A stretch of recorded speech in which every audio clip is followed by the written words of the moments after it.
ఓటర్లోనా ఓటర్లు రాజకీయాల గురించి ఏం చెప్పలేదు. పుట్టు గురించి ఒక చోట వచ్చింది ఒక సీన్ ఒకటి. ముఖ్యంగా నచ్చింది మర్మకళ ఆర్ట్ విషయంలో మాత్రం మార్షల్ ఆర్ట్స్ అనేది దాన్ని మనం మర్చిపోతున్న కళని గుర్తు చేశారు. అదొకటి. సినిమా బాగుందని చూడాలి, ఒక్కసారైనా చూడాలి. మర్మకళ అనేది యాక్షన్ మాస్టర్ కేసేశారు అంటే మా పర్మిషన్ లేకుండా వేశారు అని. అది డైరెక్ట్ వాళ్ళు చట్టాలు చూసుకుంటారు. అది మేము క్లియరెన్స్ ఇచ్చారని నేను న్యూస్ చూసాను. అది వచ్చే ముందు కూడా ఒకసారి టీవీలో నేను చూసినప్పుడు అది క్లియరెన్స్ ఇచ్చింది కోర్టు అన్నారు.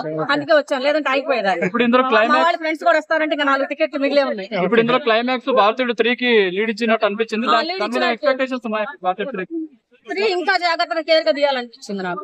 3 తీయాలని ఉద్దేశం ఉందని అర్థమైపోయింది అక్కడ. 3 లో మాత్రం ఇంకొంచెం జాగ్రత్తగా తీయాలి. ఇప్పుడు 2 తీసినంతగా కాకుండా ఇంకొంచెం జాగ్రత్తగా ఇప్పుడు ఈ రిజల్ట్ ను బట్టి ఆలోచించి 3 తీయాలనిపిస్తుంది. చిన్నవాళ్ళు పెద్దవాళ్ళు అందరూ చూడొచ్చు. అందరూ చూడొచ్చు.